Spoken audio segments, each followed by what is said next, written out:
चलिए कर रहे फिर हैं अभी। सेकंड टर्म का जो मैंने असाइनमेंट दिया था उसके आउटपुट सॉल्व कीजिए। बच्चों देखो, म्यूट करो। Okay sir. हाँ, तो मैंने यहाँ पर 21 से स्टार्ट करना है, 20 तक बता दिया था।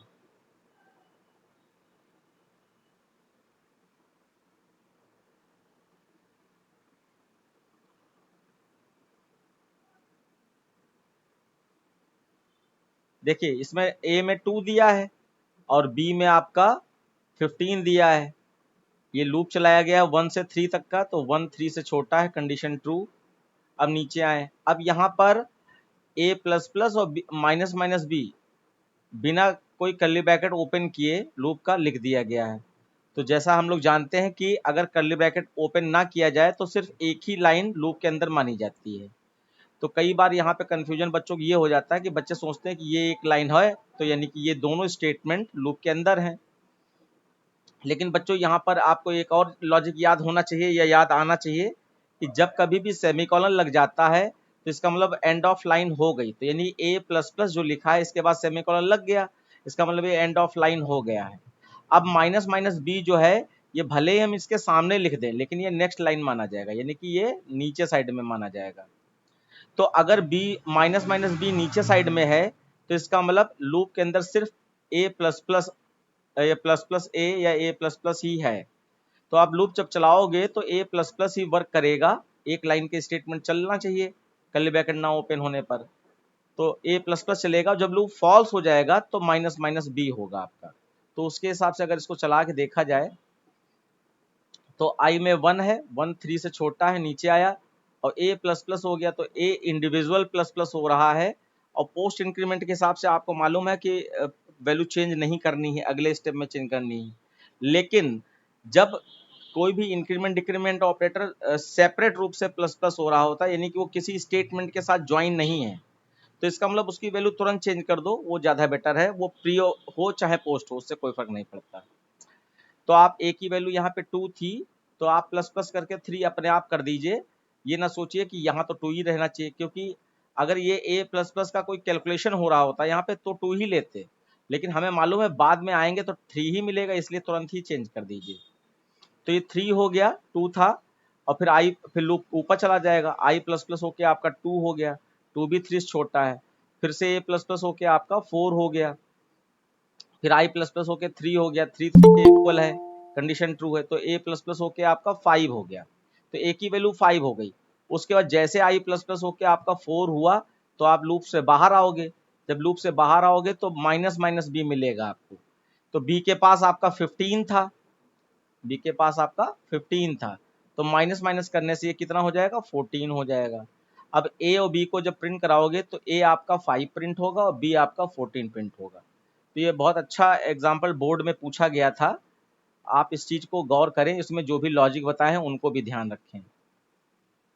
अब यहाँ पे कुछ पूछना है, कहना है क्या, कि अगर कोई बात क्लियर ना हुई हो बच्चों जल्दी से बताएं। समझ में आ गया? सर हाँ, सर मैंने क्वेश्चन भेज दिया। ये क्वेश्चन समझ में यस आ सर। गया सबको? Vasu? Yes sir. Yes sir. Okay,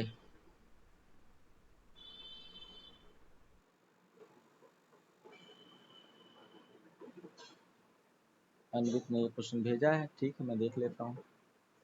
यहाँ पे आपका,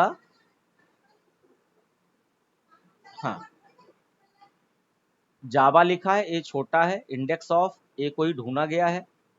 तो जावा का जे 0 पे है, 0 ए 1 पे है, बी 2 पे है और स्मॉल ए 3 पे है। तो इंडेक्स ऑफ फंक्शन यहाँ पर 3 रिटर्न कर देगा। तो इस जगह पे तो ये 3 रिटर्न कर देगा। फिर इनटू है, फिर मतलब राम जी सर पूरा दिया गया है और ये डबल कोट्स में है, अनवित आप बार बार सिंगल कोट्स कह रहे थे। और लास्ट इंडेक्स ऑफ में कैपिटल ए ढूंढना है तो ये पीछे से ढूंढेगा, इधर से ढूंढेगा, लेकिन इंडेक्स नंबर तो यहीं से पढ़ेंगे, 0 1 2 3 4 इस तरीके से। तो आपका यहाँ पर पीछे से अगर ए देखें तो ये आपका राम जी में जो ए है ये आएगा। तो आपका 0 1 2 3 4 5 और स्पेस 6 है, फिर 7, फिर 8, तो 8 पे आपका ये आ रहा है। तो यहाँ पे लास्ट इंडेक्स ऑफ 8 रिटर्न करेगा और यहाँ पर ये 3 रिटर्न करेगा, तो 3 इंटू 8, तो आपका 24 रिजल्ट आ जाएगा। 24 आपका अन्वित रहेगा इसमें। क्लियर हुआ बेटा? Yes sir. अब इसमें क्या चीज नहीं क्लियर हो पा रही थी वो एक बार फिर से बताओ, इसमें क्या नहीं समझ पा रहे थे, कहाँ पे फंस रहे थे आप? सर मुझे लगा कि कितनी बार ए है कि 2 ए प्रेजेंट है ना सर जावा में, तो नहीं, तो जावा में 2 जावा में तो सच ये, हो जाता है। हाँ बिल्कुल, लेकिन क्योंकि फंक्शन केस सेंसिटिव होता है, तो आपका स्मॉल ए ढूंढा जा रहा है, तो स्मॉल ए का 0 1 2 3 पे ही स्मॉल ए है, तो कैपिटल ए से मैच नहीं करेगा, इसलिए यहाँ पे 3 आएगा। ठीक है? Yes sir.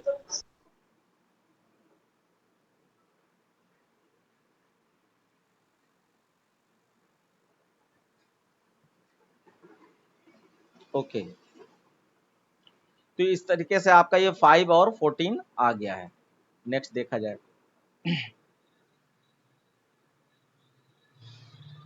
यहाँ पे प्रीडिफाइंड फंक्शन मैंने बहुत बार कहा है, इसको एक बार समझ लीजिए और हमेशा के लिए जब तक पेपर होगा तब आपका काम आता रहेगा।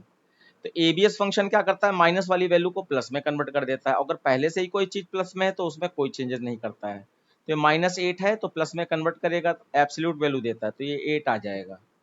और सील फंक्शन हमेशा अगर पॉजिटिव नंबर है तो इंटीजर पार्ट में 1 का इंक्रीमेंट कर देता है, और अगर निगेटिव नंबर है तो इंटीजर पार्ट में कोई चेंज नहीं करता है और पॉइंट वाली वैल्यू को 0 कर देता है। तो यानी कि इंटीजर पार्ट में कोई ना चेंज करे, माइनस में है क्योंकि, तो -7.0 इसका आ जाएगा। सर अगर ये -7.2 होता तो भी ये -7 आ जाता। हाँ, ये फिक्स है बेटा, यहाँ पे पॉइंट के बाद मतलब 0 छोड़ दीजिए, 0 को छोड़कर पॉइंट के बाद में 1 से लगाकर 9 तक कोई भी नंबर होगा तो आपका ये उसको 0 बना देगा, और इंटीजर पार्ट में जो माइनस वाली वैल्यू है उसमें कोई चेंज नहीं करेगा।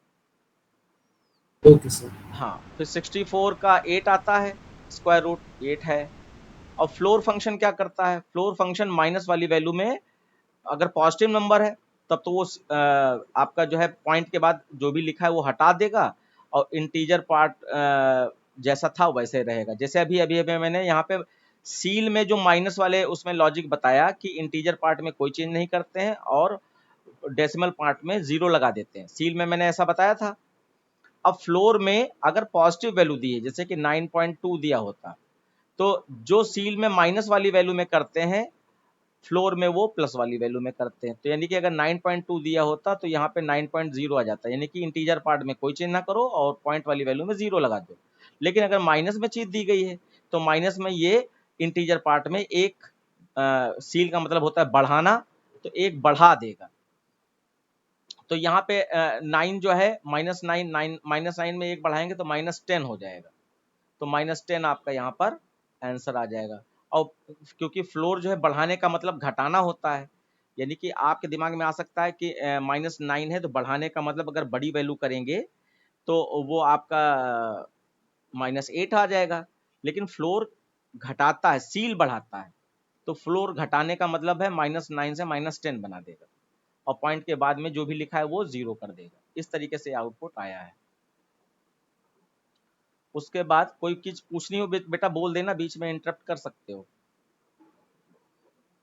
उसके बाद हेलो है, यहाँ पे वर्ड है और लेंथ पहले निकाली गई है, तो लेंथ x की निकाली गई, तो x में 1 2 3 4 5, तो 5 लेटर्स हैं तो लेंथ 5 आ जाएगी इसकी। फिर उसके बाद जो है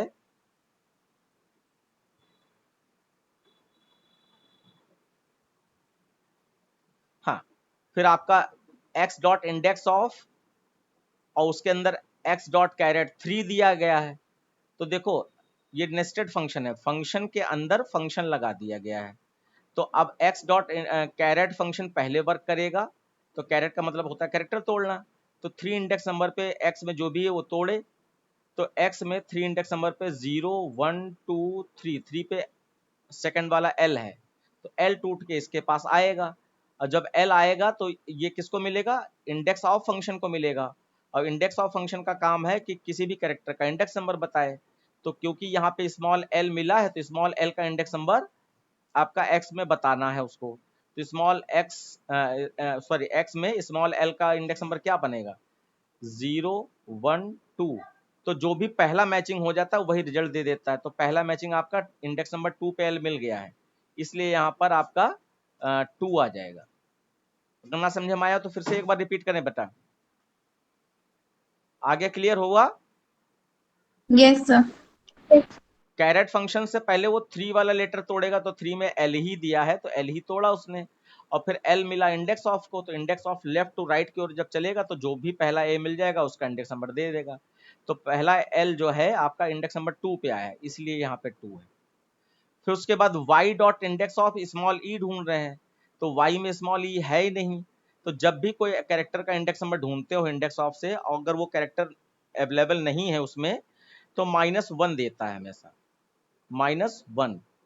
तो स्मॉल ई यहाँ पर y में नहीं है, इसलिए आपका यहाँ पे ये y में ढूंढ रहे हैं तो तब तो यहाँ -1 आएगा। ये -32 जो लिखा ये नहीं, -1 आएगा। जो कैरेक्टर ढूंढ रहे हैं अगर वो नहीं है तो -1 आता है। ये बात क्लियर थी पहले से बच्चों? Yes sir.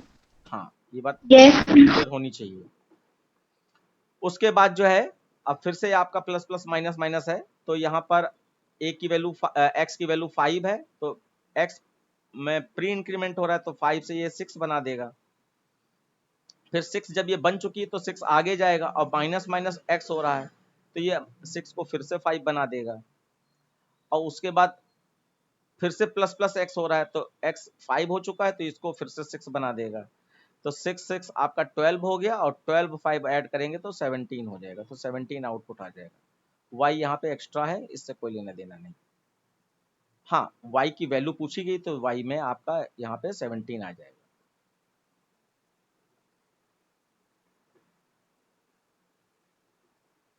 उसके बाद यहाँ पर आउटपुट एक और दिया गया, ये भी अच्छा आउटपुट है, इसको भी समझना जरूरी है आपको। तो देखिए i में आपका 2 है तो ये प्री इंक्रीमेंट कर रहा है, इसका मतलब ये 3 कर देगा, 3 कर देगा तुरंत के तुरंत। अब 3 6 से छोटा है, कंडीशन ट्रू है तो नीचे आए। अब क्योंकि फिर इसमें भी कर्ली ब्रैकेट ऑन ऑफ नहीं है, ओपन क्लोज नहीं है, तो इसका मतलब एक लाइन खाली इसके अंदर रहेगी।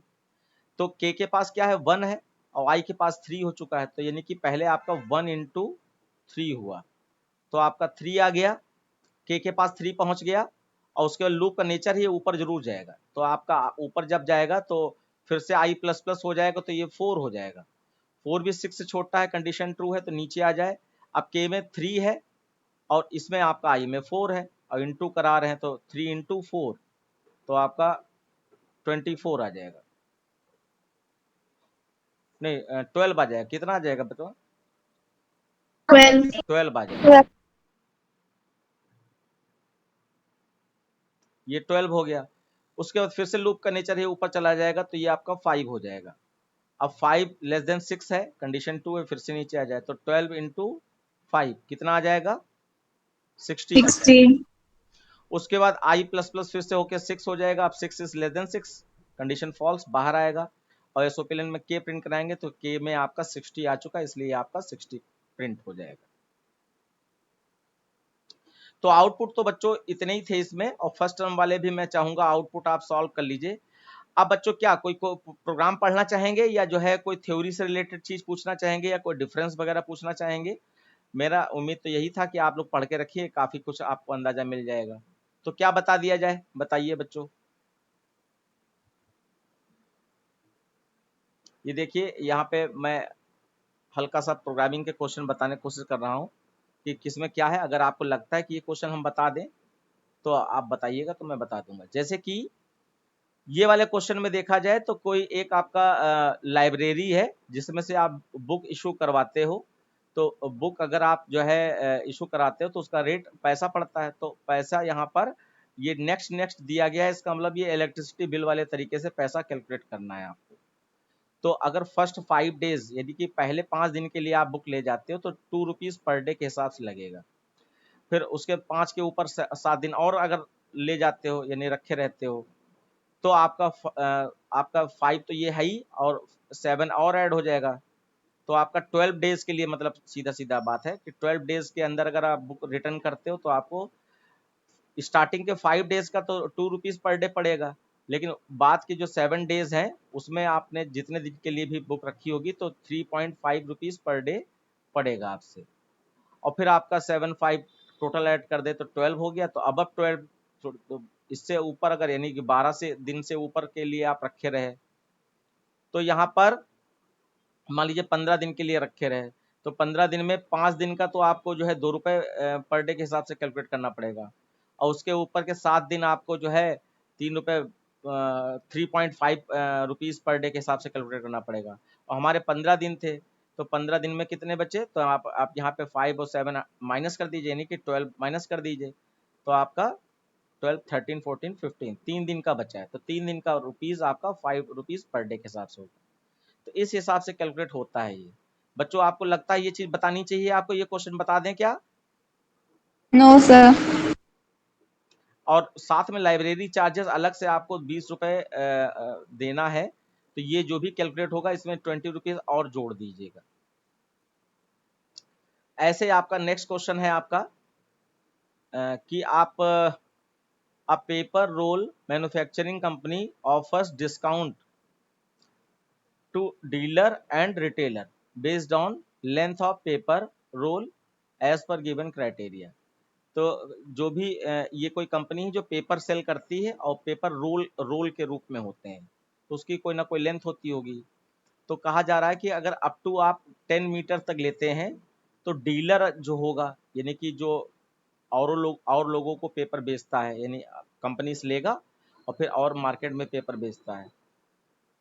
और किसको बेचता है? जो दुकान छोटी छोटी होती हैं, ना कि किसी एक पर्सन को। तो डीलर आपका बड़ा दुकानदार होता है, जो छोटे छोटे दुकानदार जिसको हम रिटेलर कहते हैं, जो आपके मोहल्ले में दुकान खुली होती है उसको बेचता है। तो अगर डीलर को ये पेपर दे रहे हैं कंपनी वाले तो 10% आपका यहाँ पर पैसा कैलकुलेट किया जाएगा। अगर रिटेलर को दे रहे हैं तो 8%। ऐसे ही अगर आपका 11 मीटर से 20 मीटर तक है तो 15 और 10 इसके हिसाब से, 20 मीटर से ज़्यादा है तो 20 और 15, ये क्राइटेरिया दिया गया है। क्वेश्चन में कहा गया write a program to input a length of paper roll and amount of purchase, मतलब कितनी लेंथ है पेपर रोल की और एक मीटर का आपका कितना पैसा पड़ेगा, उसके हिसाब से आप उसको कैलकुलेट करेंगे। तो अमाउंट भी आपको इनपुट करना है। Use menu driven program, R for retailer है और आपका डी फॉर डीलर होगा। तो अगर हमने डी दिया है, चॉइस डी दिया है, तो डीलर के हिसाब से कैलकुलेशन होगी, रिटेलर से मतलब नहीं। अगर केस टू का मतलब है आर, चॉइस क्योंकि इसमें कैरेक्टर टाइप की है, तो अगर आपने आर इनपुट किया होगा तो कैलकुलेशन आपका रिटेलर के हिसाब से होगी। और आपको क्या करना है, आपको कंपनी बताना है print the amount to be paid to company after discount, discount निकालने के बाद जो नेट अमाउंट कंपनी को देना पड़ा ये कितने पड़ेगा। तो इसमें आपको क्या क्या चीजें इनपुट करनी है एक बार फिर से देख लें। आपको पेपर रोल इनपुट करना है और अमाउंट, दो चीज इनपुट करना। एक चीज इसमें मिसिंग है कि आपको क्राइटेरिया भी इनपुट करना पड़ेगा, डी या आर, जो इसमें मिसिंग है। मतलब रिटेलर के लिए आप बनाना चाहते हो प्रोग्राम या डीलर के लिए बनाना, क्योंकि मैन्यू ड्रिवन प्रोग्राम है तो चॉइस तो चाहिए होगी। तो आपको चॉइस डी या आर में से कोई एक चॉइस देनी है। अगर डी चॉइस दिया तो केस डी में जाने पर आपको इफ एल्सिफ और एल्सिफ का प्रोग्राम बनाना है और कैलकुलेट करके वहीं पे प्रिंटिंग कर देनी है। और अगर आपने चॉइस आर दी होगी तो केस 2 जो भी होगा वही आर वाला, सेकंड केस आर वाला होगा, उसमें जाना है और रिटेलर के लिए कैलकुलेशन करनी है। और आपका जो भी अमाउंट कैलकुलेट होगा उसमें आप वो ये इतने इतने % डिस्काउंट मिल रहा है तो अमाउंट में से डिस्काउंट माइनस कर दीजिएगा तो रियल अमाउंट निकल आएगा। तो ये है बच्चों। अब बताइए, आपको ये वाला क्वेश्चन बताना चाहिए? No sir. हो जाएगा बच्चा? Yes sir. ठीक है। तो यहाँ पे आप कैलकुलेशन का फॉर्मूला थोड़ा याद रखेंगे कि थोड़ा बताइएगा कि ये करेक्ट है या नहीं है। जैसे कि आपने एक जो लेंथ इनपुट की होगी, तो लेंथ मान लीजिए मैं डीलर की ही बात करूं, तो अगर आपने 8 मीटर 8 मीटर लेंथ ली होगी तो 8 होगा, वो तो आपका किस वेरिएबल में होगा, पेपर लेंथ होगा, तो लेन नाम के वेरिएबल में आपने इंटीजर टाइप में 8 लिया होगा, ठीक है। और 8 मीटर लेंथ है और अमाउंट एक मीटर का अमाउंट कितना होगा, तो वो मान लीजिए आपने यहाँ पर AMT नाम के वेरिएबल में ले रखा होगा अमाउंट। तो आपका जो है मान लीजिए 1 मीटर का जो है कुछ भी मान लीजिए 2 रुपए पर मीटर होता है, तो ये आपने कर लिया है। तो पहले इसको मल्टीप्लाई कर दिया और उसके पास डीलर का जो है 10% डिस्काउंट दे रहा है, तो इनटू 10% को हम लोग 0.10 लिख सकते हैं, तो ये आपका एक का डिस्काउंट निकल आया। इस तरीके से होगा या कुछ और तरीका सोच रहे हैं आप लोग, बताइए बच्चों। तो यही हाँ, आप याद रखिएगा लेंथ को अमाउंट से मल्टीप्लाई करने के बाद आप जो है जो भी अमाउंट आएगा उसका 10% निकालना है। तो ये इफ कंडीशन पहली वाली हो गई, ऐसे दूसरी तीसरी में, और इसमें नेक्स्ट से कोई मतलब नहीं है, सीधे सीधे एलसीफ बस यही फॉर्मूला लगता जाएगा और ये परसेंटेज खाली चेंज होता जाएगा।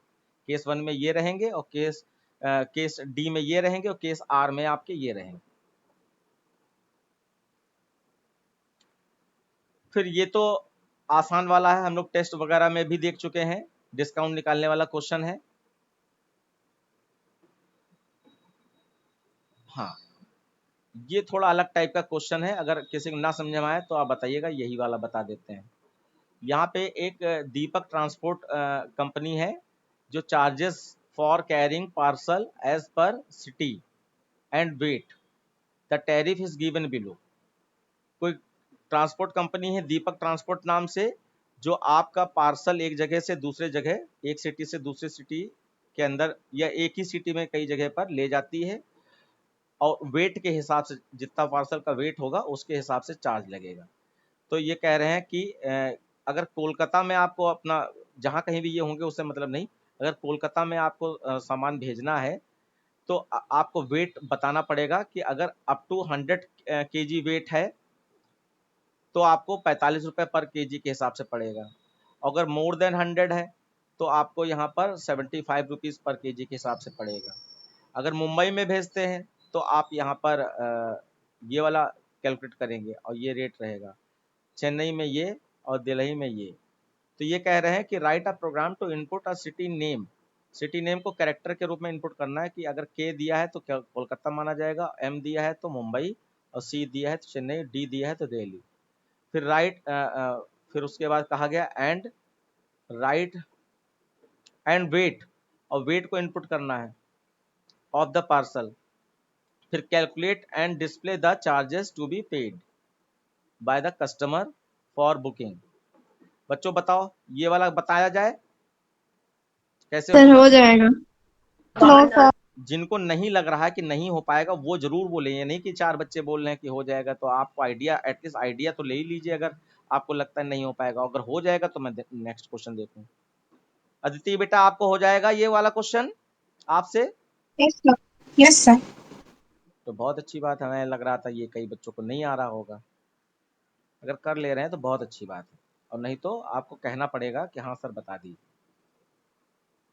फिर देखिए, मैंने ये सीरीज का एक क्वेश्चन दिया है, ये भी स्विच केस से है, कि अगर केस 1 होगा, यहाँ पे रोमन नंबर पे ना जाइएगा, जहाँ पे चॉइस बताई नहीं जाती, जैसे उसमें बता दिया गया था कि कोलकाता के लिए के रखें, तो यानी कैरेक्टर चॉइस ही लेनी पड़ेगी। अगर बताई ना जाए तो केस 1 केस 2 के हिसाब से चॉइस 1 2 3 4 इनपुट कर सकते हैं। तो केस 1 में ये वाली सीरीज है और केस 2 में आपकी ये वाली सीरीज है। तो यहाँ पे पहले में -1 +2 -3 +4 इस तरीके से है, और n टर्म्स तक का ये सीरीज कैलकुलेट करनी है। बताइए बच्चों, क्या आइडिया है? कुछ लिख के दिखाया सर जाए। हाँ, सर अगर आई ऑड होगा तो फिर हम लोग माइनस साइन का यूज करेंगे, और अगर इवन होगा तो फिर पॉजिटिव रहेगा। बिल्कुल। आई आई या मैं हल्का सा दिखा भी दे रहा हूँ। आप आई का लूप लगा दीजिए for I is equal to 1 और I is less than equal to जो भी लिमिट होगी आपकी n वाली, आई प्लस प्लस, और उसके बाद आपको यहाँ पे लिख देना है कि if i mod 2 not equal to 0, या इक्वल टू 1 भी कर सकते हैं ऑड के लिए। तो अगर आई ऑड है तो आई 1 है तो 1 ऑड है, तो पहला टर्म कैसा होना चाहिए? माइनस में सम जाना चाहिए।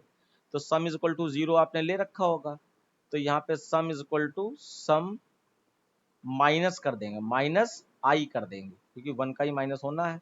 और एल्स में आपका यहाँ पर sum is equal to sum sum plus I. Plus I कर देंगे, बस इतना ही करना है, क्योंकि 1 2 3 4 के हिसाब चलना है। बाद बाहर आकर एस को प्रिंट करा दीजिए।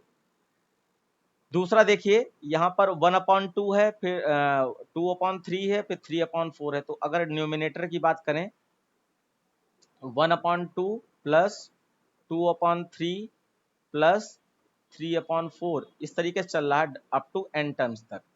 तो ऊपर देखे तो 1 2 3 चल रहा है और नीचे देखे तो 2 3 4 चल रहा है। तो आपको क्या करना चाहिए इसमें, आप लूप 1 2 3 4 आई से चलाते हैं, तो आई वाली वैल्यू आप न्यूमिनेटर में यूज कर लीजिए, और जब डिवाइड करेंगे तो आई प्लस 1 कर दीजिएगा।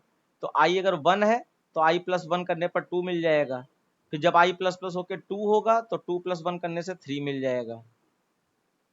हो पाएगा बच्चों? Yes sir.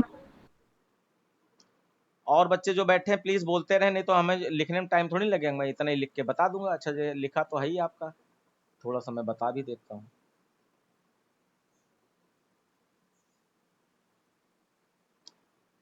आप यहाँ पर आई का लूप 1 से n तक का चला दिया आपने, उसके बाद सम आपका यहाँ पे डबल टाइप का रहेगा क्योंकि पॉइंट वाली वैल्यू आ रही, तो sum is equal to sum plus, और आई आपका 1 है तो आई रख दिया आपने यहाँ पर, और डिवाइडेड बाई, और 2 चाहिए तो आई प्लस 1 कर दीजिए, आई प्लस 1 ब्रैकेट में कर दीजिए, तो आपका 1 डिवाइडेड बाई 2 मिल जाएगा।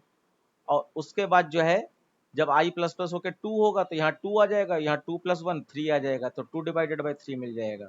आई प्लस प्लस होकर जब 3 होगा तो 3 यहाँ आएगा, और यहाँ 3 प्लस 1 यानी 4 आ जाएगा, और बाहर आकर प्रिंट करा दीजिए। बस यहाँ पर एक और ध्यान रखने वाली बात है, यहाँ पे डबल लगा दीजिएगा, डबल आई से पहले।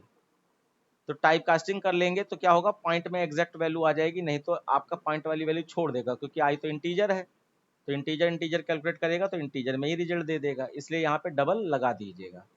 क्लियर हो गई बात बच्चों? Yes sir. Yes sir.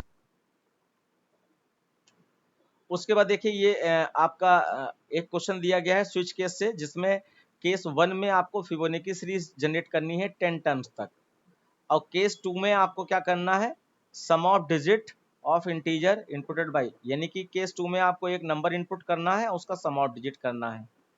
तो फिबोनाची सीरीज हम आपको बता चुके हैं, तो केस 1 में उसका प्रोग्राम बना देना है लूप चलाकर, और केस 2 में एक नंबर इनपुट करना पड़ेगा, उसमें आपको सम ऑफ डिजिट करना है। ये वाला हो पाएगा बच्चों? Yes sir. नक्षत्रा आपका तो सारा हो जाएगा, और बच्चे बोले हो पाएगा बच्चों? Yes sir. ठीक, बहुत अच्छी बात। उसके बाद देखिए यहाँ पर एक 7th क्वेश्चन में कहा गया कि एक नंबर इनपुट करो और चेक करो वो कंपोजिट नंबर है या नहीं है। तो केस 1 में आपको कंपोजिट नंबर का प्रोग्राम बनाना पड़ेगा, और केस 2 में कह रहे हैं कि उसी नंबर का स्मॉलेस्ट डिजिट फाइंड आउट करना है, या कोई भी नंबर केस 2 में भी इनपुट कर लो, और उसमें जो है उसकी सबसे छोटी डिजिट पता करनी है। तो इसमें कौन सा क्वेश्चन नहीं आ रहा है वो बता दे बच्चों। कोई बच्चा मैसेज कर रहा है तो मैसेज तो मैं नहीं पढ़ पा रहा हूँ इस समय। वासु आपकी तो आवाज आ रही थी बेटा। हाँ, तो इसमें कौन सा क्वेश्चन बता दिया जाए बच्चों? कोई है? स्मॉलर डिजिट निकल आएगी। कंपोजिट नंबर वाला तो हमने बताया था कि प्राइम नंबर और परफेक्ट नंबर के बाद कंपोजिट नंबर बताया था। स्मॉलर डिजिट निकाल लेंगे। Yes sir. बहुत अच्छी बात, जैसे लार्जेस्ट डिजिट निकाली जाती है ऐसे स्मॉलर डिजिट। बस याद रखना है स्मॉलर डिजिट के लिए मिन नाम का जो वेरिएबल लेंगे उसमें 9 ले लीजिएगा। मैं हल्का सा बता दे रहा हूँ, कई बच्चे पता नहीं क्यों नहीं बोल रहे हैं, हमें एहसास हो रहा है कि उनको नहीं आ रहा है फिर भी नहीं बोल रहे हैं। मान लीजिए ए में आपका नंबर है ये वाला, स्मॉलर डिजिट निकालनी है, तो आप यहाँ पर मिन नाम का कोई वेरिएबल लेंगे जिसमें स्मॉलर डिजिट के नाम पर आप 9 ले लेंगे, उल्टा लिया जाता है, और फिर आप डिजिट तोड़ने वाला यहाँ पे लूप लगा दीजिए। For I is equal to num में मान लीजिए नंबर है या ए में नंबर है, और आई ग्रेटर देन 0, और i divide is equal to 10। फिर उसके बाद यहाँ पे आप डिजिट तोड़िए, यानी कि डी मान लीजिए ले लिया मैंने, और d is equal to i mod 10 कर देंगे तो डिजिट टूट जाएगी। उसके बाद हम लोग चेक कर लेंगे यहाँ पर इफ जो मिन है या जो डिजिट टूटी है, ये डिजिट अगर छोटी है मिन से अगर छोटी है तो ये डिजिट मिन में आ जाए, क्योंकि मिन में तो 9 है, तो 9 से अगर छोटी है तो ये मिन में आ जाए, तो डी आ जाए। बस इतना ही करना है, और उसके बाद बाहर आकर आप यहाँ पर मिन को प्रिंट करा सकते हैं। ये स्मॉलेस्ट डिजिट का प्रोग्राम है। अगर लार्जेस्ट डिजिट का होता तो यहाँ मैक्स इज इक्वल टू 0 ले लेते, और डी में जो भी डिजिट टूटी अगर वो 0 से बड़ी, यानी कि D is greater than max, तो मैक्स में डी आ जाता। बस ये दोनों प्रोग्राम ऐसे बनेंगे।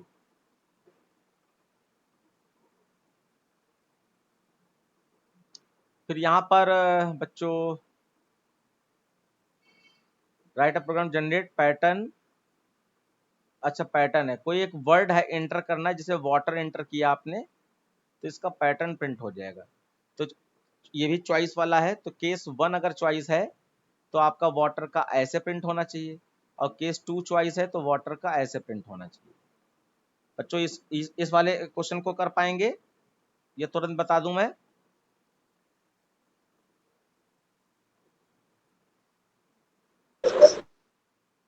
यस बच्चों बताएं। सर इजी हो जाएगा। अदिति, धर्मेंद्र, हो पाएगा बच्चों? Yes sir. चलिए बहुत अच्छी बात है। तो ऐसा लग रहा है सारे लोग अच्छी प्रैक्टिस कर रहे हैं, सब हो जा रहे हैं क्वेश्चन, असाइनमेंट में कोई दमी नहीं रह गई। चलिए बहुत अच्छी बात है। ये भी एक मेनू ड्रिवन प्रोग्राम है, इसमें एक कैरेक्टर इनपुट करना है और check and print whether entered character is consonant और नॉट। ओहो, एक कैरेक्टर इनपुट करना है, चेक करना है कि वो कॉन्सोनेंट है या नहीं। तो आप कॉन्सोनेंट तो बहुत सारे कैरेक्टर होते हैं, तो आप उसमें कैसे चेक करोगे? तो आप सीधे सीधे चेक करो कि अगर वो वॉवेल नहीं है, इसका मतलब वो कॉन्सोनेंट है, तो वॉवेल को खाली चेक कराना है, और नॉट इक्वल टू में चेक कराना है कि अगर जो कैरेक्टर आपने इनपुट किया है वो not equal to a and not equal to e and not equal to i not equal to o not equal to u अगर है तो इसका मतलब वो कॉन्सोनेंट है। ये तो ऐसे चेक हो जाएगा। तो दूसरा है write a program input a number check whether it is enter number is prime और नॉट प्राइम, तो ये तो आपका हो ही जाएगा। दूसरा है कि 2 नंबर इनपुट करना है and check print minimum number between them using ternary operator. ये भी बताया गया है कि 2 नंबरों में अगर आपको स्मॉलेस्ट नंबर निकालना है तो a इज लेस देन आपका b। अगर कंडीशन ट्रू है तो a वाली वैल्यू आपका रिजल्ट वेरिएबल r में चली जाए, नहीं तो मैं हल्का सा लिख दे रहा हूँ, टर्नरी ऑपरेटर याद आ जाएगा जिससे आपका कोई 2 नंबर है आपके पास a और b में, r में रिजल्ट चाहिए, तो a अगर छोटा है b से तो क्वेश्चन मार्क ए की वैल्यू आर में चली जाए, नहीं तो बी की वैल्यू आर में चली जाए। बस इतना ही करना है टर्नरी ऑपरेटर से। अब बच्चों देखिए ये वाले पैटर्न जो दिए गए हैं, इसमें कौन सा पैटर्न आपको लगता है जो नहीं हो पाए? वैसे लगभग मुझे लगता है मैंने सारे बताए हैं, फिर भी अगर कोई लगता है कि आपको रिवाइज करा दें तो आप प्लीज बोलिए। सर लास्ट वाला एक बार बता दीजिए। 1 2 3 4 5 6 7 8 9 10, तो इसमें सी लेकर सी को एसओपी लाइन में प्लस प्लस करा देना है बस। अब बस ये है कि इसमें स्पेस वाला लूप भी इंक्लूड रहेगा, क्योंकि अब ये इधर साइड में प्रिंट हो रहा है ना, तो जो आउटपुट जैसे ये अगर ऐसे होता 1 2 3 4 5 6 7 8 9 10 ऐसे करके अगर होता तो आपका 2 लूप चलाते हो आप लोग, for i is equal to 1 i is less than, अब क्योंकि 4 लाइन का है तो 4 तक चलेगा, i प्लस प्लस चलिए ब्रैकेट, फिर उसके बाद आपने यहाँ पर j वाला लूप लगा दिया, for j is equal to 1। मैं इसके लिए बना रहा हूँ, खाली स्पेस का लूप जोड़ देना बीच में, यहाँ पर स्पेस का लूप जोड़ देंगे तो ये इधर साइड में पलट जाएगा। j is equal to 1, j is less than equal to i, j plus plus, आपने कोई c नाम का वेरिएबल जिसमें 1 ले रखा होगा, और यहाँ पर आप एसओपी में c को प्रिंट करा दीजिए। तो ये चाहे सी को प्रिंट कराएं उसके बाद C++ करें, और चाहे यहाँ पे डायरेक्ट आप C++ लिख दीजिए। तो पोस्ट इंक्रीमेंट है तो पहले ये 1 प्रिंट करा देगा, उसके बाद अपने आप ये 2 हो जाएगा, और फिर SOPLN से लाइन चेंज हो जाएगी। बस इतना करने से आपका ये वाला पैटर्न प्रिंट हो जाएगा। और इसमें अगर स्पेस डाल, हाँ ये वाला प्रिंट हो जाएगा, स्पेस डाल देंगे तो ये चीज इसमें कन्वर्ट हो जाएगी पूर्वी। अभी दिमाग में नहीं आ रहा ना ये कैसे हो रहा होगा? चला के दिखा दे बेटा। नहीं सर समझ में आ, नो सर समझ गए। हाँ, क्योंकि देखो आई और जे वाले लूप का काम क्या है, वो तो ये डिजाइन देने का काम कर रहा है, और सी का काम क्या है, वो 1 2 3 4 5 6 7 8 9 देता जा रहा है बस।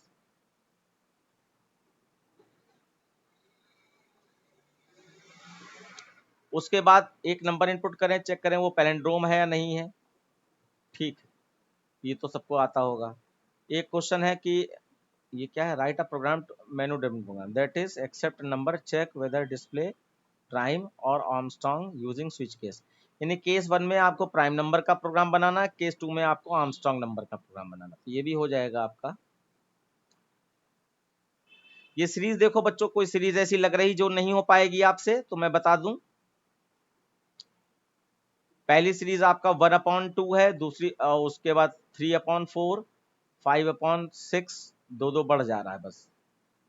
और यहाँ पे 1/1 का स्क्वायर, 1/2 का स्क्वायर, 1/3 का स्क्वायर। पहला तो ये है आपका। देखिए बच्चों, बताइए कौन सी सीरीज बता दी जाए जो आपको लग रही कि अलग टाइप की है, या आपको मुझे बताना चाहिए।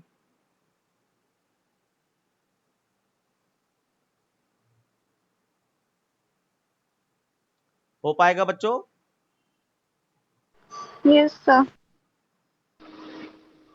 तो ये सब तो करवाए हुए हैं। हाँ, सब करवाया हुआ है। दीदी आप बताओ कोई सीरीज ऐसी लग रही जो मैं बता दूं।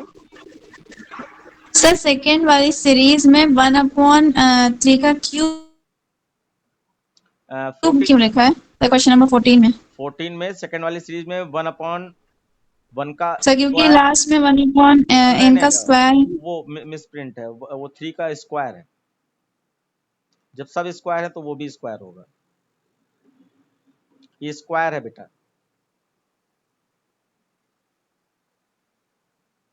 ठीक है, स्क्वायर है ये। यस। हाँ, उसके बाद जो है हम लोग थोड़ा सा देखो एरे में आ गए हैं, हमें लग रहा है।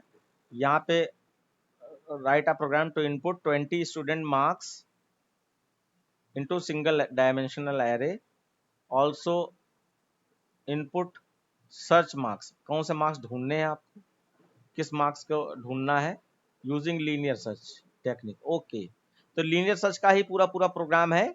जैसे हमने एक क्वेश्चन कराया था कि 10 नंबर इनपुट करो, एक नंबर अलग से इनपुट करो, वो नंबर 10 नंबरों में है तो सर्च इज सक्सेसफुल प्रिंट हो जाए, नहीं तो नॉट। तो ऐसे नंबर को अब मार्क्स कह दिया गया। तो ये तो हो जाना चाहिए बच्चों। Yes sir. ठीक, उसके बाद देखिए यहाँ पे नेक्स्ट क्वेश्चन है, you have appeared for the ICSE exam, you want to calculate your percentage marks on the basis of English plus best 4। एक बार इसको समझने की कोशिश करेंगे बच्चों। यहाँ पे your percentage marks on the basis of English plus best 4, write a Java program to accept name and marks in all the subjects in single dimension array, calculate and display the percentage obtained along with the name। इस question में क्या कहा जा रहा है, जरा बताइए। English अलग से क्या कर दिया गया है, इंग्लिश प्लस, ये क्या है, देख पा रहे हैं आप लोग? सर इंग्लिश कंपलसरी सब्जेक्ट है इसलिए उसके मार्क्स जुड़े हैं। इंग्लिश कंपल्सरी अच्छा, इंग्लिश कंपलसरी और है। बाकी जो सारे सब्जेक्ट्स है उसमें जो बेस्ट। तो यहाँ पे अपने आप ही एज्यूम करना पड़ेगा ना कि 5 सब्जेक्ट हैं या 6 सब्जेक्ट हैं। सर 5 है। 5 है, दिया गया है क्या 5 subject? Sir English plus best 4। हाँ, तो 5 हो गए। नहीं तो बेस्ट 4 का मतलब हो सकता है कि कोई और सब्जेक्ट 6 हैं या 7 है। तुम लोगों को कितने होते हैं सर और सब्जेक्ट? भी सब्जेक्ट और भी सब्जेक्ट होंगे इसके हिसाब से, होंगे ना, तो अभी तो बेस्ट 4 उसमें से निकालेंगे। तभी तो उसमें से बेस्ट 4 निकालेंगे। बिल्कुल सही बात है।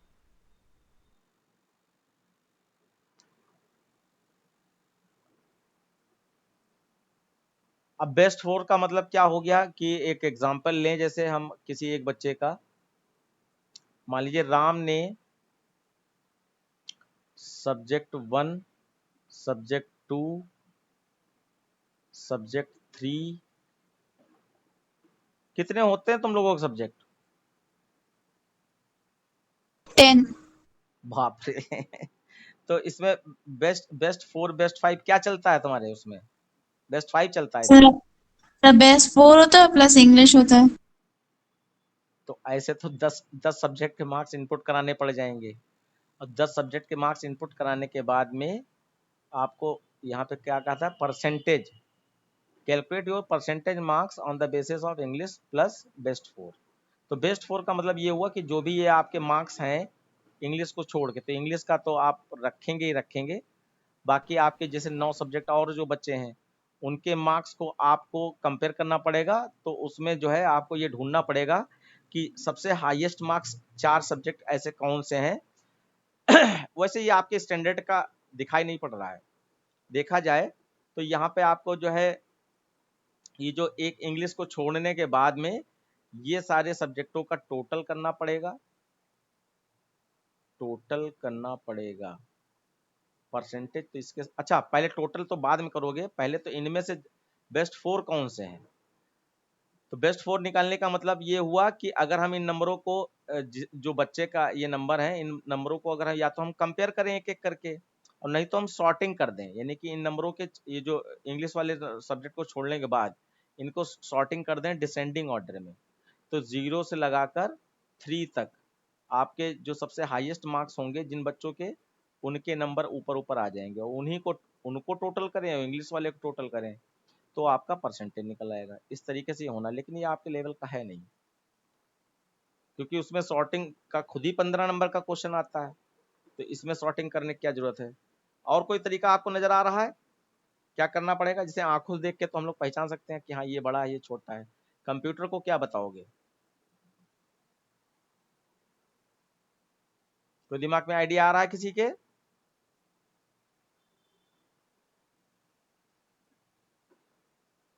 No sir. अब 10 सब्जेक्टों में इंग्लिश को छोड़ के 9 सब्जेक्टों में बेस्ट 4 अगर निकालना होता तो कैसे करते? आंखों से देख के बता देते, कंपेयर करना पड़ता ना, कौन बड़ा है कौन छोटा है। सर हाँ, सर इसमें 10 सब्जेक्ट क्यों रहेंगे? टोटल 10 सब्जेक्ट होंगे। सर हाँ बोर्ड में तो सर साइंस, सर वो मैथ्स, फिजिक्स, केमिस्ट्री और बायो एक हो जाते हैं साइंस के रूप में, वो सब हो जाके एक हो जाएंगे ना, हाँ तो तो काफी छोटा हो जाएगा। हाँ तो सर कितने 6 सब्जेक्ट हो जाएंगे टोटल। हाँ तो ये 6 सब्जेक्ट वाला तो समझ में आता है, इस 6 सब्जेक्ट वाला तो ठीक है। तो 6 सब्जेक्ट के मार्क्स आपस में कैसे कंपेयर करोगे? इफ एल्सिफ लगाओगे या क्या करना चाहोगे? सर वो मैक्सिमम वाला सॉर्ट। ले लेंगे। सॉर्टिंग वाला तो सिंपल है ही कॉन्सेप्ट, उससे सॉर्ट तो हो ही जाएगा, ठीक है। लेकिन जो है अगर सॉर्टिंग ना करना चाहे तो क्या करोगे? Sir if AI is less than the marks, AI equals to marks. ए में 6 सब्जेक्ट के मार्क्स हैं, 0 1 2 3 4 के मान लीजिए। वैसे तो ये हाँ, टोटल बच्चे कितने हैं, किसी एक ही बच्चे को निकालने के लिए कह लीजिए, मान लीजिए अगर आप चाहें तो एक एरे ले लीजिए 6 का, और सारे सब्जेक्ट के मार्क्स उसमें, लेकिन फिर ये डिटरमाइन आपको करना पड़ेगा कि मान लीजिए 0 वाले बॉक्स पे आप इंग्लिश वाले मार्क्स दे रहे हो, तो उनको उसको छोड़ के फिर आपके बचे हुए मार्क्स को आपको, चलो छोड़ो टाइम बर्बाद हो रहा है, मैं इसको अलग से बताओगे तो मैं इसको करके दे दूंगा आपको। उसके बाद फिर आपका बाइनरी सर्च का है, देन आपका बबल सॉर्ट का प्रोग्राम है। ये तो फिक्स क्वेश्चन है, ये आते ही आते हैं। क्या ये आईसीएसई वाला हमारे एग्जाम में आ सकता है? देखो सिलेक्शन सॉर्ट तो है नहीं, बबल सॉर्ट है, तो सर्चिंग सर्चिंग दो हो गई, लीनियर और बाइनरी, और बबल सॉर्ट, इसका क्वेश्चन फिक्स है। लेकिन हाँ, ये जो क्वेश्चन आपका ये दिया गया था, ये नहीं किसी स्कूल का है, किसी बुक का होगा, किसी ने दे दिया, लेकिन इस तरीके के क्वेश्चन नहीं आते हैं, इससे निश्चिंत रहिए बिल्कुल। अब यहाँ पे क्या है, 10 सिटी का नाम इनपुट करो, ठीक है, उसका स्टडी एसटीडी कोड भी इनपुट करो एक एरे में, और सर्च सिटी नेम, एक अलग से सिटी का नाम इनपुट करो कि वो सिटी नेम की लिस्ट में है या नहीं है। अगर है तो प्रिंट हो जाए सर्च सक्सेसफुल, और print the name of city along with STD code. तो यानी कि दो डेटा के साथ में मतलब डेटा दो है, लेकिन सर्चिंग किसी एक को लेकर करनी। ये वाला बता दिया जाए क्या? No sir. ये भी आता है? Yes sir. क्या बताएं, तुम लोगों को सब आ रहा है। ये तो है। Write a program to accept a sentence and delete all the uppercase character present in the string. Also count deleted character and display new string. तो जैसे ये आपका अपर केस में है, तो इसमें टी गायब हो गया, इसमें कैपिटल का सी गायब हो गया, ऐसे न्यू में एन गायब हो गया, डी में दिल्ली में डी गायब हो गया। तो 1 2 3 4 5 है क्या, 1 2 3 4 कैरेक्टर खाली डिलीट हुए हैं। यहाँ पे कुछ 5 गलत प्रिंट हो गया, 4 होगा यहाँ पर। नहीं तो यहाँ पे हो सकता है इंडिया का आई बड़ा हो, तो इनपुट पे डिपेंड करेगा।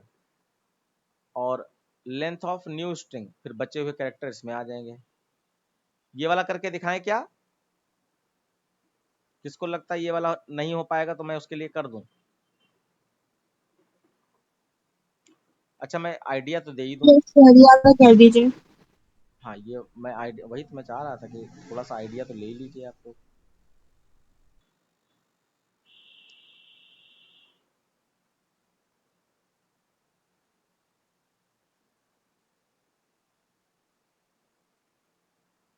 देखिए बच्चों, ये वाला कैसे होगा।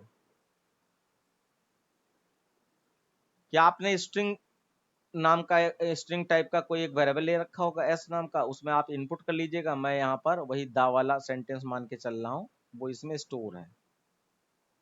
उसके बाद आपको यहाँ पर एक नया वेरिएबल और लेना पड़ेगा। मान लीजिए एनएस ले लिया, स्ट्रिंग टाइप का एनएस नाम का एक वेरिएबल ले लिया, जिसमें हम न्यू स्ट्रिंग लेके आएंगे।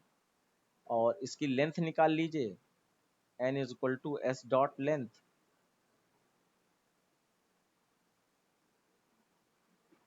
उसका एक सिंपल सा लूप चला दीजिए, for I is equal to 0। बस ये लास्ट क्वेश्चन मैं बताऊंगा, ठीक है। I is less than N, I plus plus, curly bracket start किया, कैरेक्टर तोड़ा, char C H is equal to, और एस के अंदर आपकी string S dot charAt, charAt I. Character तोड़ने के बाद अब हमें पता ये करना है ना कि जितने अपर केस लेटर हैं उनको हटाना है। तो हम यहाँ पे एक कंडीशन लगा दें, इफ अपर केस को आप आस्काई कोड से भी मैच कर सकते हो, character dot is upper case को भी यूज कर सकते हो। तो मैं यहाँ पे मान लीजिए character dot is upper case लगा लेता हूँ, इज अपर केस केस, ये लगा दिया। अब वो अपर केस होगा तो ट्रू रिटर्न करेगा ना, तो हमें तो अपर केस चाहिए ही नहीं। तो यहाँ पर हम सी एच जब लिखेंगे और इक्वल टू इसको फॉल्स कर देंगे, फॉल्स।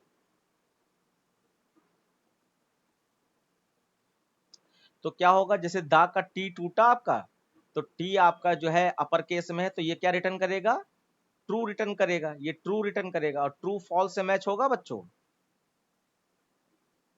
No sir. नहीं मैच होगा। No sir. उसके बाद ये एच तोड़ेगा, तो एच कैरेट से टूटा। अब एच अपर केस है क्या, नहीं, तो ये क्या रिटर्न करेगा, फॉल्स। फॉल्स रिटर्न करेगा। तो इसके अंदर आ जाइए, और जब भी ये फॉल्स रिटर्न करेगा तो आपको क्या करना है, एक काउंटर वेरिएबल भी आप ले लीजिए, जिसमें हमें कितने लेटर गायब करने हैं वो वाला हो जाए। तो यहाँ पर काउंटर वेरिएबल आप जब जब ये क्या हो रहा है, जब जब कंडीशन फॉल्स हो तो इसके एल्स में डाल देंगे हम लोग। और बाकी यहाँ पे न्यू स्ट्रिंग बनानी थी तो ns is equal to ns plus ch में जो भी करेक्टर जो स्मॉल वाले थे वो उनके लिए कंडीशन ट्रू होगी बार बार, तो वो कैरेक्टर ns में आते जाएं।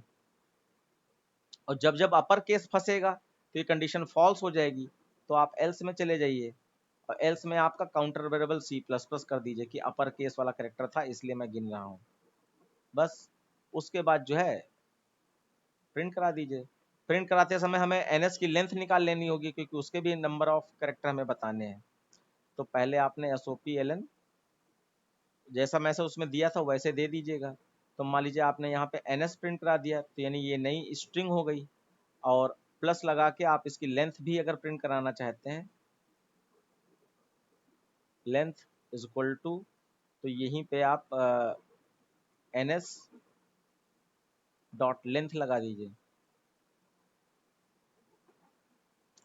ये आपका SOP के अंदर लगा सकते हैं आप। फिर उसके बाद डिलीटेड या अपर केस लेटर,